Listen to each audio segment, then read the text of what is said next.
So I would like to welcome everyone this evening. Thank you all for joining us on behalf of Democrats Abroad Germany. It's my pleasure to welcome you to this event with Derek Marshall. My name is Emily Lyons. I have the pleasure of being the vice chair of Democrats Abroad Germany. I am here in Berlin and I vote in Indiana. Tonight, we have the pleasure of speaking with Derek Marshall. He was originally supposed to speak at our annual general meeting this past January in Essen, but due to some very unfortunate technical problems, we were not able to make that happen, but we're very glad that we could get this event rescheduled, so you still have a chance to hear from him. Just a bit about Derek before I turn the floor over to him, or actually, even before that, which I think Derek will agree is also even more important. In case you're on this phone call and you have not requested your ballot for either your upcoming primary or the big election in November, I highly recommend that you do that right after this event is over. You can do so by going to votefromabroad.org. If you need any help with the process, you can get in touch with us. We're always happy to help you. We need you all to vote in November. It's super, super important, which I'm sure Derek will also emphasize while he's speaking. So please make sure you get that taken care of if you haven't yet. But now to turn it over to Derek. Derek is currently running for the congressional district in California, CA-23. This is the district that's east of Los Angeles and includes Big Bear Lake, so if that says anything to any of you. He is actually a former member of Democrats Abroad Germany, which is very exciting. He lived here for a while, and he is an activist and community organizer. He has worked on the California Democratic campaigns of Jessica Salans for City Council and Pat Harris for the U.S. Senate. And Derek was also a staffer in Nevada for Bernie Sanders' presidential campaign in 2020. And as part of his current campaign, he's focusing on progressive issues like Medicare for all and a Green New Deal. So with that, I would love to turn it over to Derek. If you have questions or you think of questions during the event, we will have a Q&A at the end. So make sure you save those so you can ask them later. But Derek, the floor is yours. Awesome. Awesome. Emily, thank you so much for, for having me here today. I'm really, really excited, both as someone that lived in Germany for a long time, inspired by a lot of the policies that we see in Central and Northern Europe. And, for those of you that don't know me or this is the first time, my name is Derek Marshall. I am the Democratic nominee for Congress in California's 23rd Congressional District. I like to say to everyone that I feel like I'm running for governor of a medium-sized state. Our district is the size of West Virginia, and it is massive. It takes, 3-4 hours to drive across the district. We span 3 different counties. San Bernardino County is the main county. Fun fact about San Bernardino County is it is the largest county, not just in the United States, but in the entire world. We also have pieces of Kern County, and we also have pieces of Los Angeles County. So we're really, really large. I like to say that my why for getting involved in politics really comes from, my upbringing as a kid. I grew up on the East Coast. Originally, I was born and grew up in a small town outside of Boston. My family on the weekends ran a soup to go program that fed the houseless in the city of Boston, and so there was a lot of just a lot of focus on my family on justice, human rights, and just helping to fix the vast inequities that we have within the society. Some of my main policies and things that I'm fighting for that touch upon that upbringing are really things that that I think that we desperately need in the United States, and I think a lot of folks on the call today would probably agree. Things like healthcare, right? Having a Medicare for all, system, I think is really important. I think, I like to say fixing the economic model that we have in the United States. I feel that the wealthy in the United States have too much of the pie right now, and I think it's really important that we make sort of the uber wealthy in our society pay their fair share in taxes so that we can, again, grow the middle class. I feel that over the last generation and a half, the rich in the country have continued to get richer, and the middle and working class communities in the United States have, continued to shrink. I believe that what we need to do in order to kind of fix the current trajectory is we need big investment. The country, from everything from infrastructure, renewable infrastructure, to wages, to healthcare, to education, we need a big investment. And so I think that, the way that we pay for it is, is making sure that the uber wealthy in the society pay their fair share in taxes, and then we can take the resources and we can put them into things that we all, know and really care about. And I think that everyone on the call, particularly knows it because, you all are living it on a day-to-day basis. Like what I'll say well-run social democracy can look and feel like. I feel that, where there are issues, of course, in all societies, I feel that the U.S. right now, our biggest issue is that the pie is not fully functioning. On the social issues, I'm an openly gay candidate. I support trans rights. I support the LGBT community. I support a woman's right to choose. I think that issue is going to be huge in this election cycle. And on the geopolitical front, I lived in Kreuzberg and Neukölln. I had and owned a very popular queer bar back in the day, and we did a lot of different types of events. We did Queens Without Borders during the Syrian civil war, where refugees came in and hosted weekly panels. So I obviously have been an early supporter in calling for a ceasefire, and so I'm happy to talk geopolitically about that type of issue. In terms of the district, just talking about the district, I mentioned before it's the size of West Virginia, and the thing that's really, really important about what's happening right now is that, for context, we are a logistics center. 40% of the nation's goods enter the ports of Long Beach and Los Angeles, and they travel through our Inland Empire District on a yearly basis. There is billions of dollars of funding that's coming into our region. For one, they're building a bullet train. Never in a million years did I ever think that, the first, proper bullet train was going to go from Las Vegas to my, hometown now of Victorville. And here we are. They're building it as we speak. And it's the coolest thing to ideate out that we're going to have this 200-mile-an-hour bullet train that's, probably comparable to the CA. We also are building a $1.5 billion, we call it an inland port. It's going to be carbon neutral, and it's super cool. It's state of the art. There's a lot of EV technology that's being experimented with there. And I think ultimately where I would like to see the country go is into, I think one of the ways that we can fix the economic model is through big investments into the renewable energy and housing sector. And our district is really, one of those districts where it's already happening. They have discovered lithium deposits to the south and to the east of our district, which means that we're setting ourselves up for for a lot of battery renewable technology. There's a lot of hydrogen experimentation. There's a lot of different types of renewable technologies that are being experimented with and developed in our region to help to fulfill both the electrification of the society as well as the logistical aspect of the district. We can't talk about logistics without talking about the tribes. The fact that we're sitting on Serrano land, and another part of our platform and something that's very important with me is that we help to right the injustice that's been done to the indigenous population of the United States.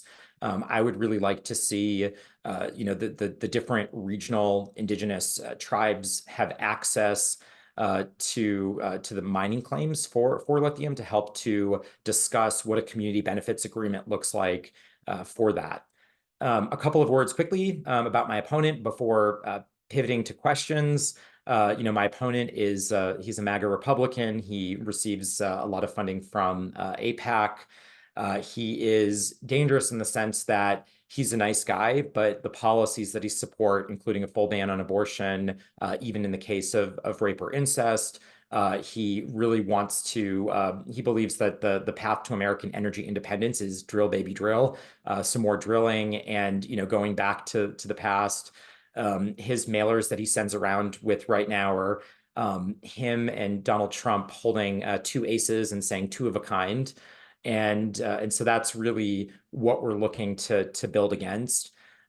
We, over the last 3-4 years, have built an incredible organizing operation, taking a lot of inspiration from the work that we did with Bernie in Nevada.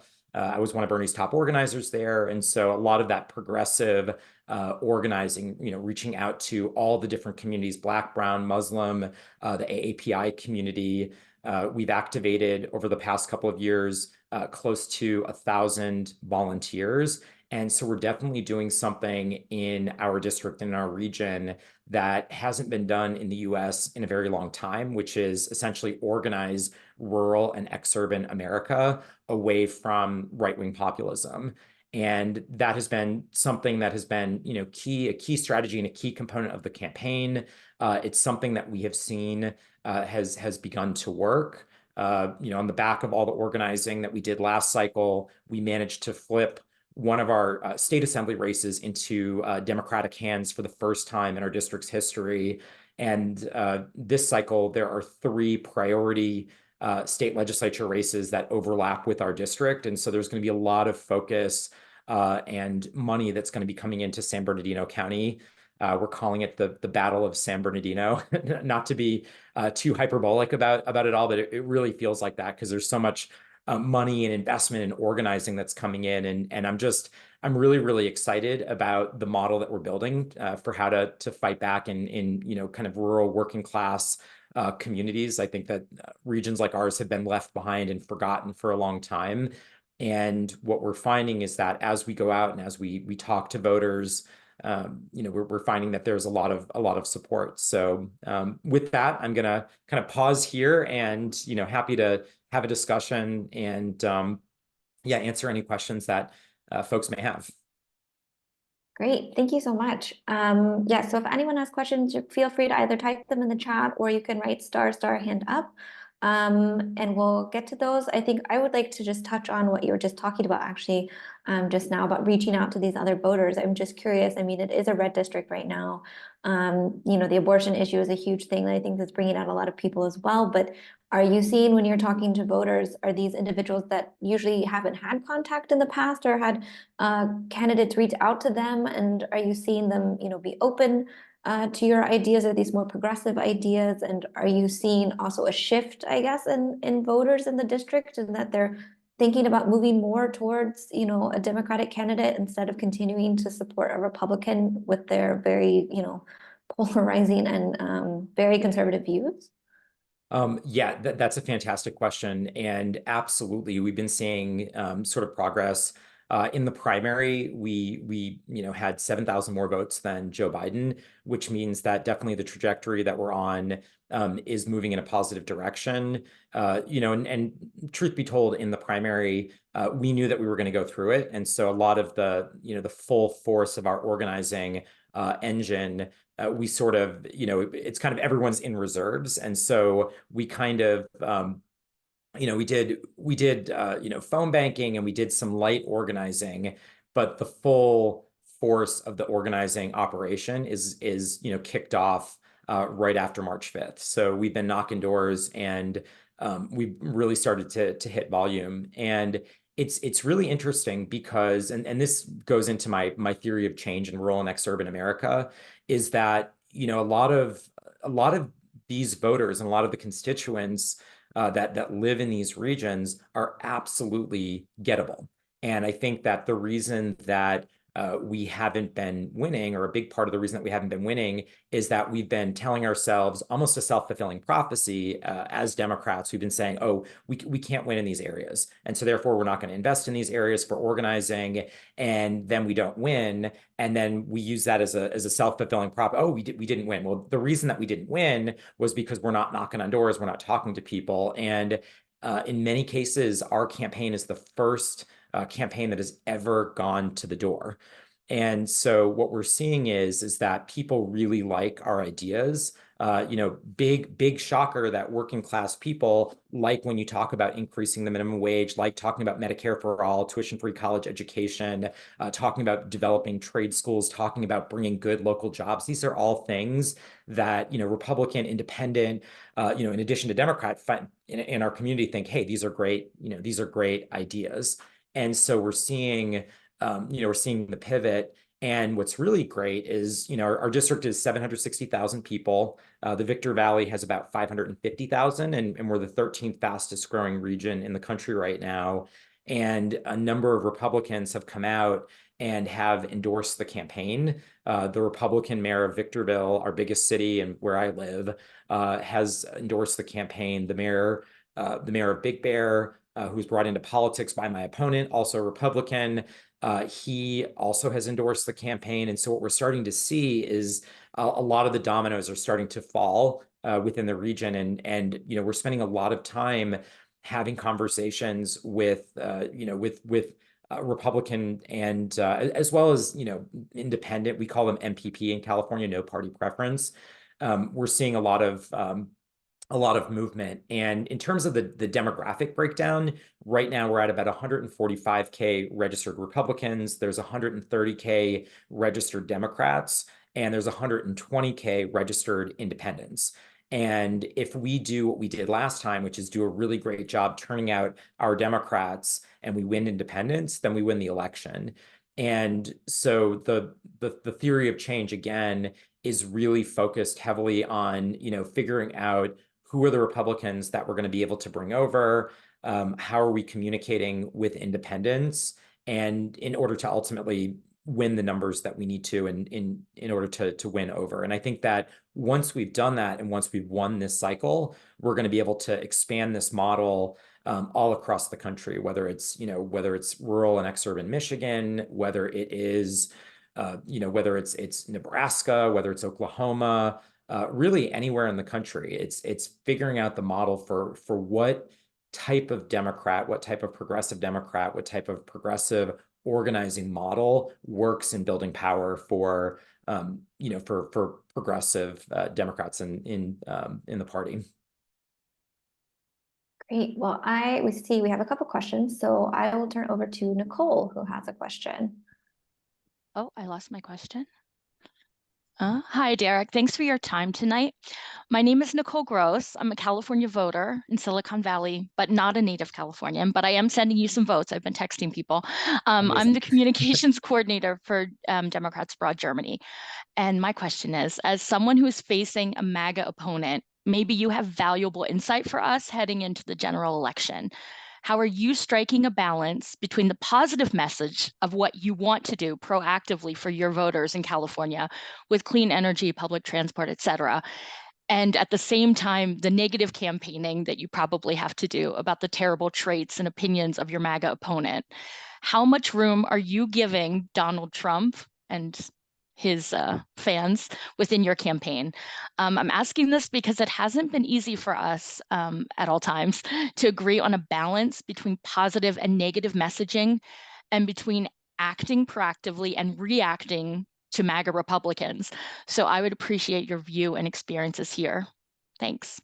Yeah, that's an excellent question. And it's something that, truth be told, Nicole, that I struggle with all the time because, my human character is someone that is very positive and very optimistic. And, I love to evangelize, sort of my experiences in Germany. Like I love to tell the stories of going and my life there and what it meant. And, the fact that I didn't have a car for the whole, 10 years that I lived there, the fact that I could, take the U-Bahn and I could, take the ICE and I could travel around and really talk up, the community that I felt as well, like that you could just, walk down the street and, run into different friends. You could have a picnic. There's, there's 30 paid holidays in Germany, plus whatever your region is, you get the additional holidays, and talking about Brückentage.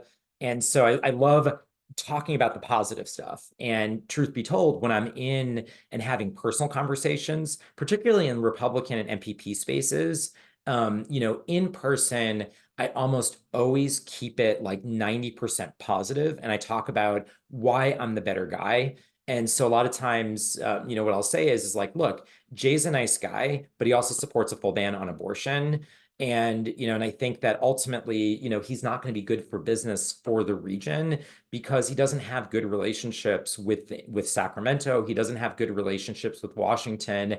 And so ultimately what you need to ask yourself in your heart of hearts, for our region is who's going to be the better guy for bringing home the turkey? Who's going to be the better guy that's going to bring home the jobs? Biden, announced a $3 billion investment into my, county, which is going to create 35,000 jobs. It's like, do you think, honestly, is it going to be Jay that's going to have the better relationships or us? So that's kind of how I draw contrasts, like, one-on-one conversations, and it almost always seems to work. And then I talk about all the fun stuff, like talking about like, okay, well, here's the vision for the high desert, right? I live in Victorville. We've got the bullet train coming in. Let's talk about dense walkable cities. Like, I want, within the next 4 to 5 years, I would love to move into a, condo or, apartment, around one of these bullet train stops where, I can go and like walk to, the supermarket, and I can do that. And it's really exciting talking to folks out here because a lot of people are, bought into that vision, whether you're, Republican or Democrat.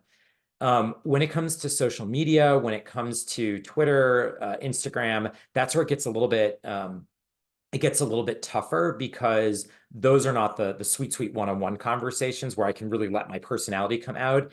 And that is really, it's a targeting game. If, when we're going in and we're targeting certain messages to, to core constituencies, the message will, oftentimes change. And there's going to be certain messages that we're going to have with, Republican women that might be different than, like no party preference, Green and DSA members, right? Like there's going to be a different, communication and message. And so it's always a conversation. It's always a balance. And sometimes we mess it up. There was last year, I misread in one of the communities, the support for the overturn of, or for the opposition to the overturn of Roe v. Wade. And, and I made a call, very, spur of the moment intuition based call to blanket, the whole district, almost every woman in the district with, call to protest, sent out text, and, we got slammed with the response from some of the community. And so that was a moment for me where I said, okay, so, a core constituency of Democrats are not so in favor of the pro-choice narrative, and how do we navigate there? So it really, it's an art more than a science. And again, it's me and the campaign getting in front of personally as many people as possible with our message, because that's ultimately where we're winning voters. Great. Thanks, Nicole. And then the next question is from Malika. Hi, Derek. I'm a California voter. I'm in Germany. What I would like to say is, how can I put this? In every state meeting that I've been to, basically the Black vote is never spoken about. It's a side comment. Mm-hmm. I think that people say, oh, I support gay and we want Native Indians and this, and then casually, yeah, we go to Black and brown. That comes together. It's a mistake, Derek. It's a huge mistake because we're losing the Black vote. Unfortunately, me as a Black person has to say that. I'm hoping somebody else says this sometime who's not of my color. This needs to start to happen. And so when we don't mention that, cities like Long Beach and things like that, the population, you have 17.2% population of Black people in Victorville. In Long Beach, you have famous rapping artists and things, and these people send a big message to young people everywhere, not only Black people. We have to get us in the conversation naturally. We're never there. If I turn on my screen and they see them there, maybe if they're wise and they read the room, what you did, they'll mention it. Most of the time they don't. This has to change. It's not a criticism. It's an advice. Yeah, absolutely, Malika. I 100% agree. And for us in San Bernardino County, and I didn't discuss this at the outset, but very happy to discuss it right now. We've had two teenagers that have been killed by the police. The San Bernardino County Sheriff Ryan Gaynor was shot and killed less than a couple of miles from my house here. And so I was with the family at the national press conference a couple of weeks ago. A lot of our organizers here on the campaign team and people that come to my house every single day are doing a lot of organizing around around Black issues. So everything from police brutality to reparations to equity and inclusion. Had a conversation with Dr. Melina Abdullah, has been out now to the district a couple of times, and the organizing that we're doing on the campaign is super, super diverse and multiracial. All of our organizers represent the full diversity, of our community out here. And I'm a working class guy. I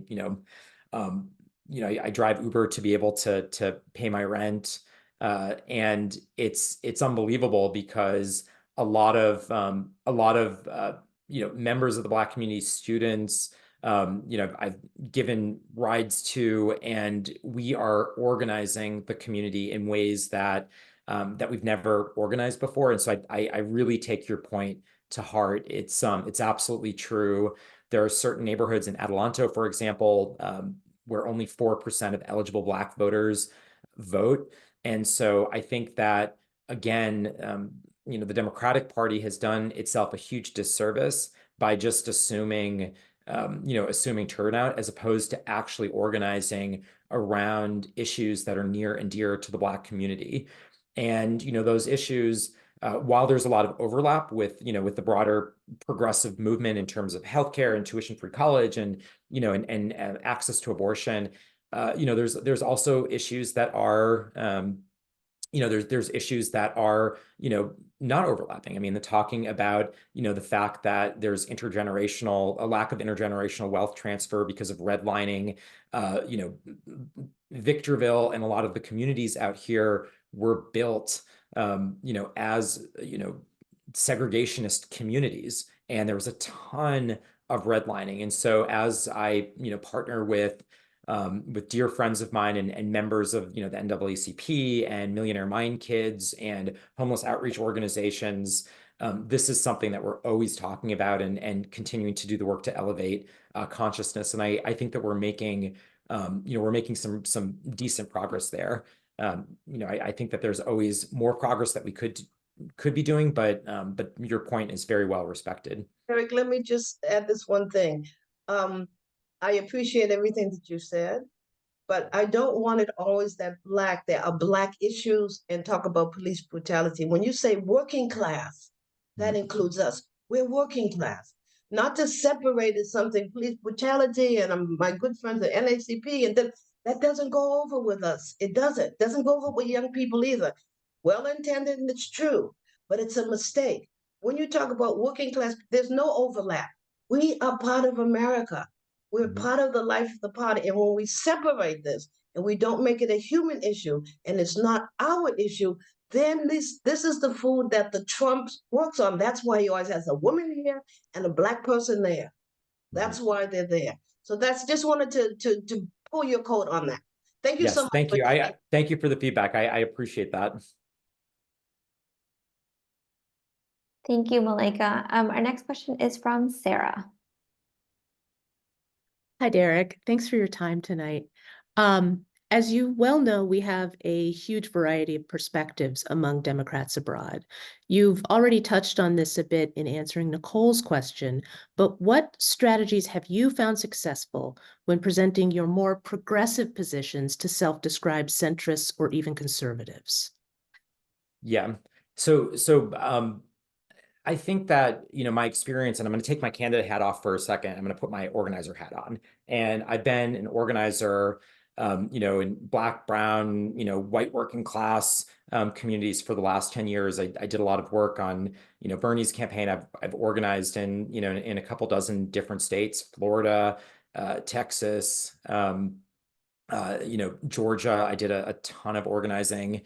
And I think that what I've kind of realized is that there's a little bit of a mythos and, almost like an untrue sort of statement. And I think both progressives and moderate Democrats are guilty of it. And what it is, on more the neoliberal moderate Democrat, call it establishment Democrat, side of things, they'll say, oh, well, you need to be an Army veteran and a moderate Democrat in order to win in an exurban and rural community. And the progressive movement will say, nah, like you need to be a Medicare for all and $25 an hour minimum wage, person to win in a rural and exurban community. And through my experience, having, in different phases of my life, believed one thing and then believed another thing, and then my lived experience, having been an organizer in all these different communities, is that, like, I think what it ultimately comes down to is who has the better ground game and the better organizing campaign. Messaging is extremely important, and we all know that there's big, kind of national messages, that we need to touch upon, whether it's, it's abortion rights, whether it's economic issues. But I think ultimately, like, if you're a likable candidate and you have a wonderful campaign, and the campaign includes members of the community, truly includes, all members of the community, and you're rooted and grounded in community, like, I could probably get away with being more of a moderate Democrat and winning, or I can get along with being more of a progressive Democrat and winning based upon the strategy of campaigning.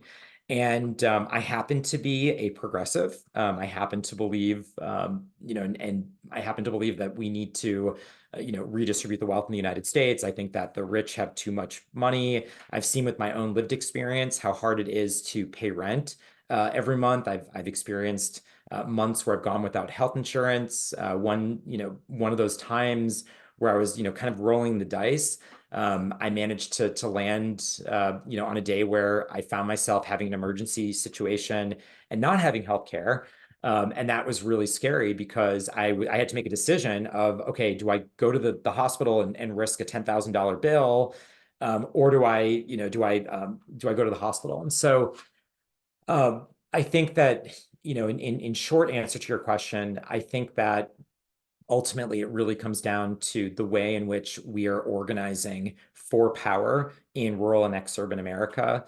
I happen to think that the progressive type of organizing is better than the more establishment type of organizing. I think that what I have seen, again, in my experience, knowing a lot of establishment Democratic operatives and leadership, there is very much a formulaic, cookie cutter, one size fits all approach to the way in which they analyze districts and decide where and where not to play. And the tactics that a lot of these establishment campaigns use is really missing the point in my opinion, because a lot of the times it's establishment campaign is, you got to raise $3 million. We're gonna take 2 million of it and we're gonna throw it into television and we're gonna throw it into digital advertising, roll the dice and hope we win the election.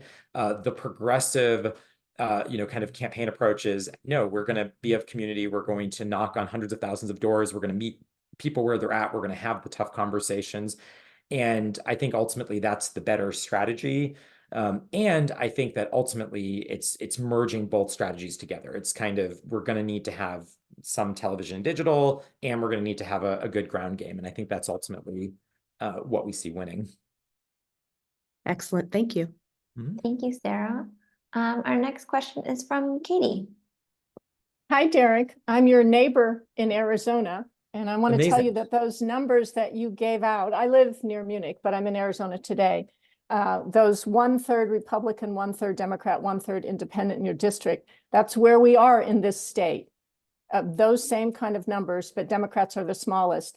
And we beat the mega candidates, all of them, every endorsed one in 22. And in 2020. So everything that you've been saying, it is so doable. I love hearing what you've been saying. I can't wait till you represent your district and the rest of us. My question is, have you been asked yet to put vote from abroad in every bit of messaging that you do? On your website, digital, when you're on the doors, when you're phone banking, every voter that you're talking to in your district knows somebody overseas. And the chances that that person is not voting is about 80%.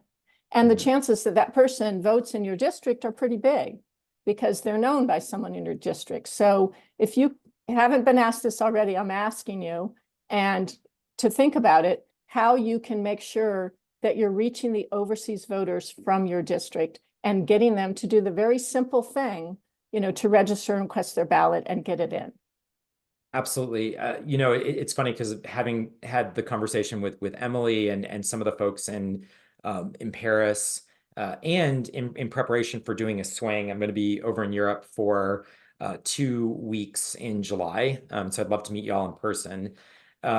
This is definitely something that I would like to add to the strategy because I think the latest statistics, and y'all can keep me honest here, but it's something, some very small number of Democrats abroad are voting.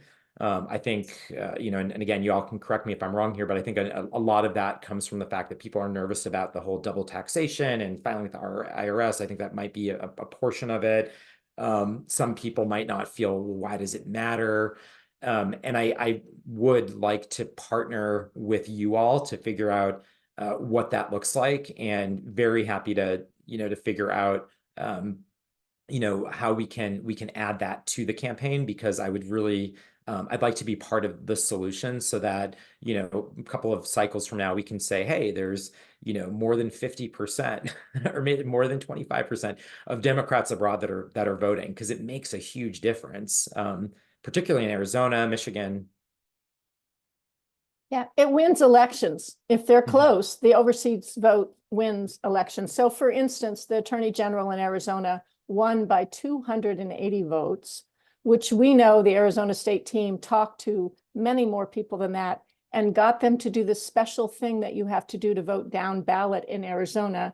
I don't think it's the same in California, but we for sure won that Attorney General's office. And I don't know if you know about Chris Mays. I'm not going to steal any more time from this call to tell you about her, but she is amazing. Today we passed, our Supreme Court enacted a Civil War era abortion bill. It's breaking news in the New York Times, Arizona Today. And who is stopping this, all kinds of things from getting worse and not prosecuting people for abortion, whatever, in Arizona is Chris Mays. So yeah, if the election is close, the overseas votes for sure have been winning races. We can win them.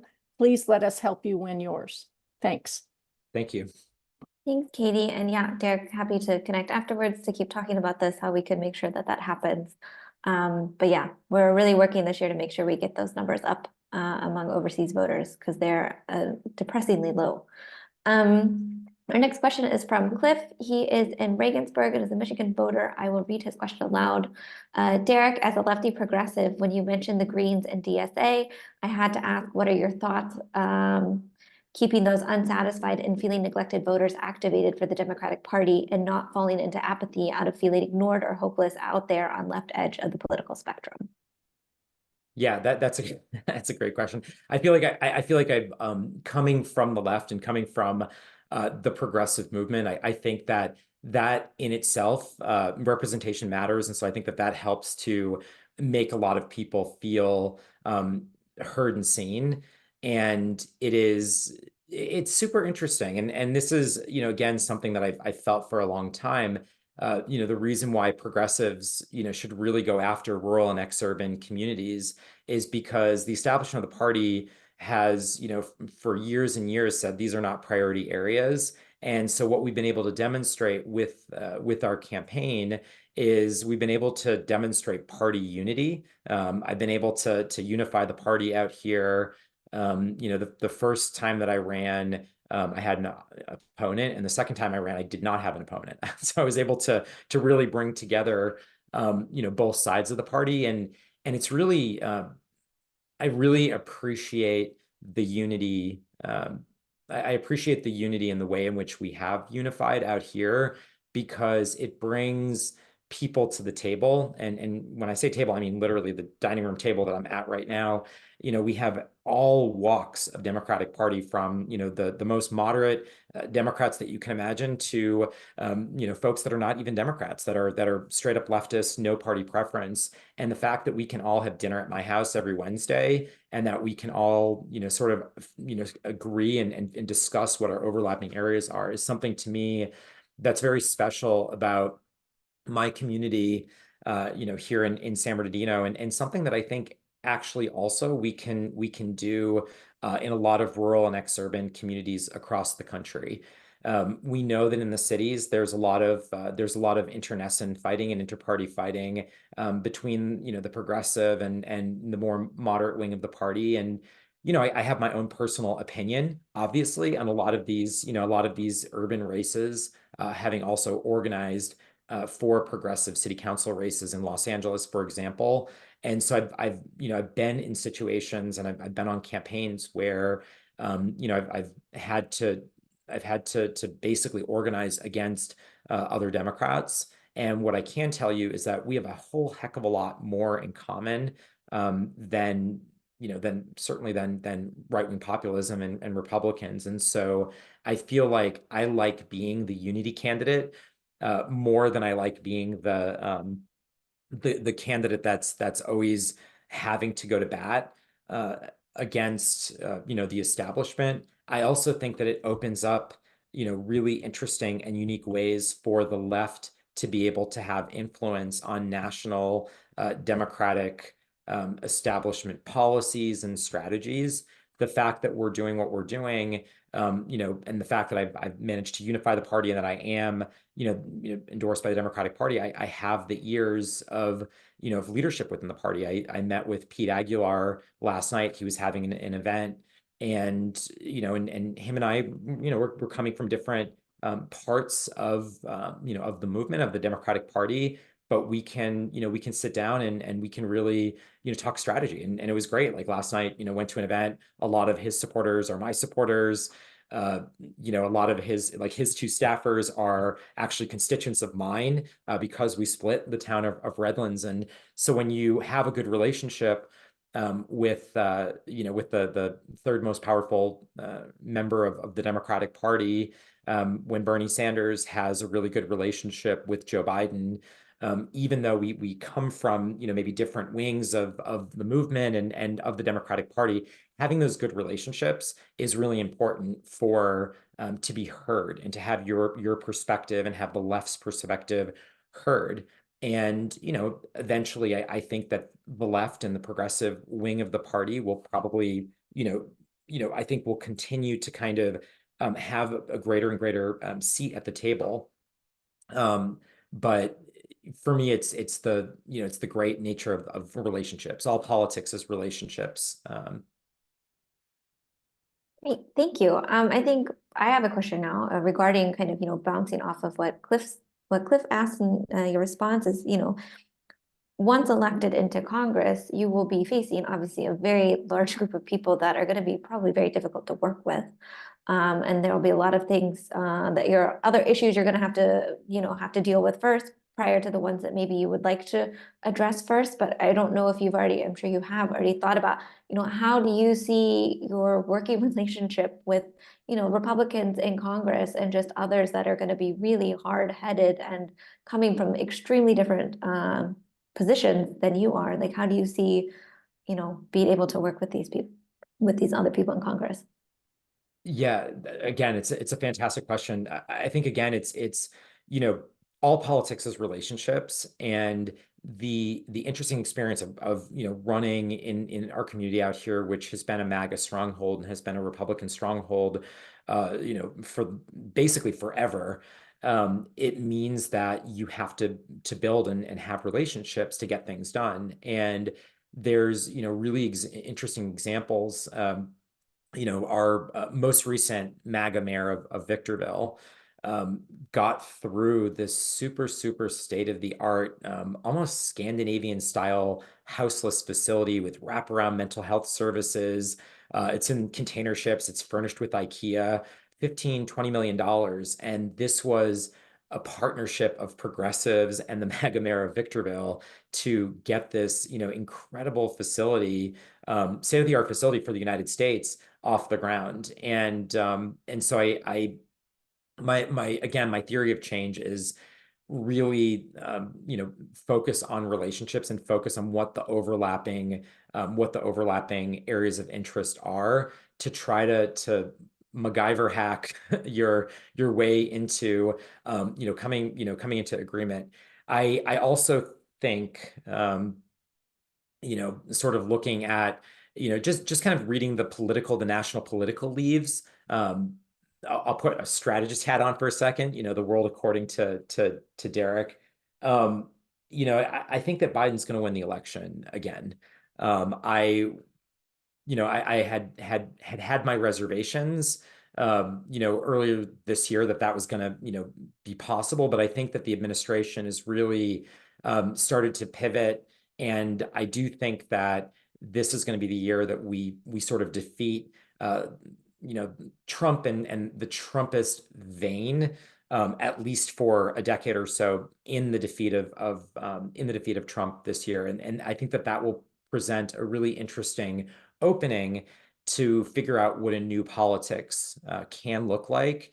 And what I would like to bring, in my own experience and my own, my own strategy of coming in and being a new type of Democrat and being a new type of leader, being a younger leader, even though I'm 41, but being a younger leader that comes in and helps to bring back the country. Sort of the way that I want to lead is I want to and would really like to, figure out where's the overlapping territory, figure out how do we, achieve unity, figure out how we can bring back the country together so that we can get back to work for focusing on, the real issues, which is global climate change, which is redistributing the pot.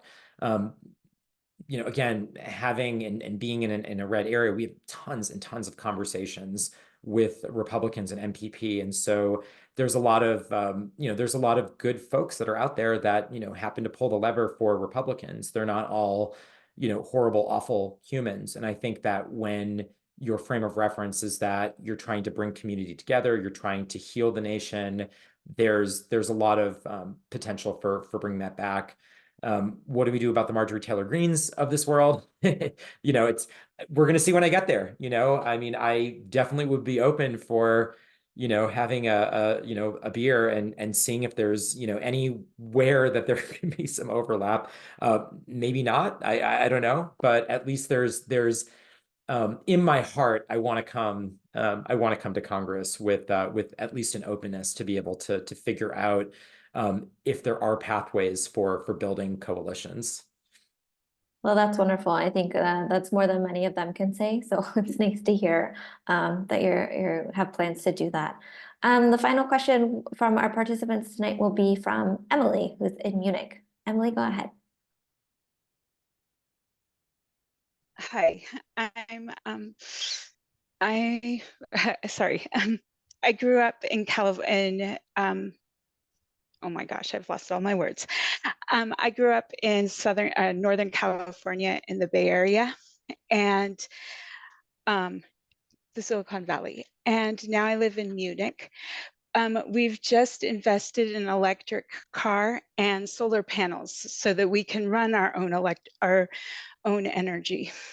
And I'm interested in knowing your opinion on supporting solar panels, since you have so many of them, and how that actually changes the dynamics of the community, because you can make your own power and you don't have to rely on oil companies or other sources of power. Yeah, that's a great question.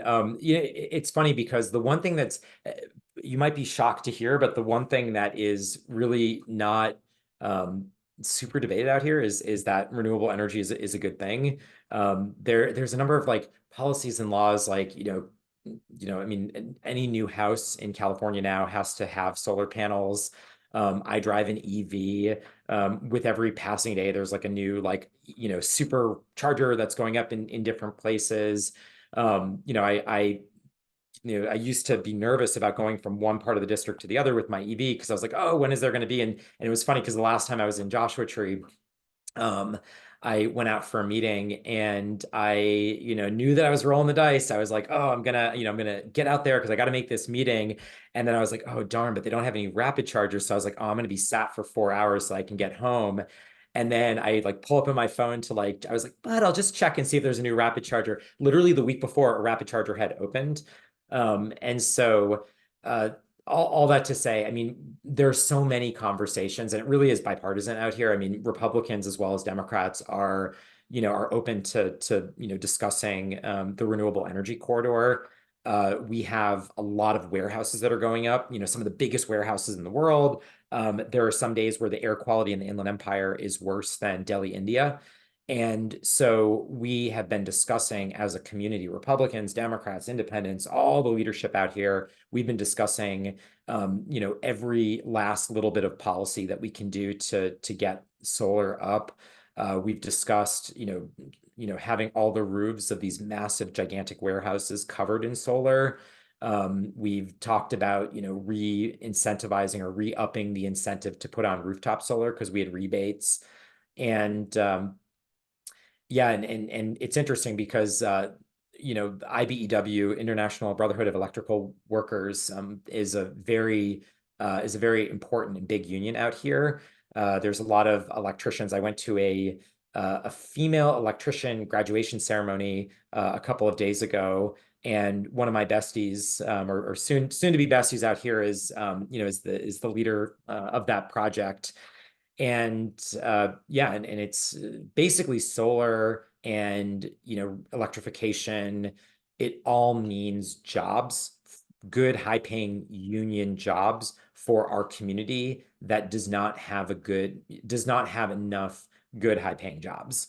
And that's ultimately what it comes down to. And so my opponent just shows himself as being completely out of touch. And this is why I'm getting Republican endorsements, is because he gets money from oil and gas lobbies. He got a scorecard of, I think he got like 100% from the lobbyists. And I was just thinking in my mind, I was like, how is it even possible that a politician in 2024 can, share with great exuberance the fact that he gets an A rating from lobbyists, and then goes and makes a statement about how the best way to get America, energy independence is drill, baby, drill. So again, it shows how out of touch he is. It's also why Republicans are breaking away from him. And yeah, and I just from a human to human level, I drive an I drive an EV. My brother-in-law is a battery scientist. My sister is a sustainability scientist. And a lot of the new businesses, that are coming out here, good chunk of the new businesses are all in the renewable energy sector. So it's something that, that for us it's kind of transcended politics at this point, because we are a big desert region. Great. Well, thank you, Emily, for your question. With that, I think we'll start to wrap up. I want to thank you, Derek, for being here this evening or evening our time, morning in California, and thank you for taking time to speak with us. I guess kind of the final question I would just like to throw out there is, you said you'll be back over here in Europe this summer. I know we met last year when you were here. I believe it was last year. I just want to ask, is there something in particular that you missed about your life over here in Germany that you think fondly on? That's a great question. It's funny because I really, there's very few days that pass where I don't think or don't miss something. I think for me, it's the, Alltagsleben, right? So it's just the ability to, get up from my apartment, run to the supermarket every day, run to Edeka, like, grab the food that I'm going to eat. Like, on my walk home, I decide, oh, maybe I'm going to take the long route. And oh, I suddenly run into my, my friend, here. And then I end up sitting down and, having a glass of Prosecco. I miss the walkability. I miss, I miss the density, and I miss that, kind of that more urban, public transportation oriented existence.